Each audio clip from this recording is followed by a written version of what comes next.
శివరాత్రి రోజున వనదుర్గ అమ్మవారి దగ్గరకు వేలాది మంది భక్తులు ఎందుకు వెళ్తారో తెలుసా? శివయ్యకు ఈ గుడికి ఉన్న సంబంధం ఏంటి? ఈ క్షేత్రానికి మహాభారతంతో సంబంధం ఉంది. పరీక్షిత్ మహారాజు ఒక ఋషిని అవమానించగా పాము కాటుకే మరణించుగాక అనే శాపం పొందాడు.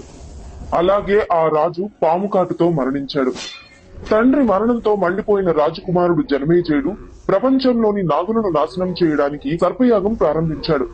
ఆకాశం నుంచి పాములు అగ్నిలో పడిపోతుంటే సృష్టి సమతుల్యం కూలిపోతుంది. అప్పుడు దేవతలు పరమశివుణ్ణి ప్రార్థించారు. అప్పుడు శివుని తలపై ఉన్న గంగాదేవి మంజీరా నదిగా మారి 7 ప్రవాహాలుగా విడిపోయి యజ్ఞాగ్నిని ఆర్పివేసింది. అందుకే ఈ ప్రదేశం పేరు ఏడుపాయలుగా ప్రసిద్ధి చెందింది. అందుకే ఇక్కడ శివుడు మరియు ఆదిశక్తులు వేరు కావని భక్తుల విశ్వాసం.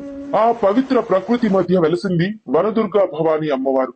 ఇక్కడ ఆ 7 ప్రవాహాలు అమ్మవారి పాదాలను తాకుతూ ప్రవహిస్తాయి. ఈ క్షేత్ర దర్శనం పాప విమోచనం, దైవానుభవం అని భక్తులు నమ్ముతారు. అమ్మవారిని దర్శిస్తే శివుని కృప కూడా లభిస్తుందని, శివశక్తులు ఒక్కటేనని భక్తుల విశ్వాసం.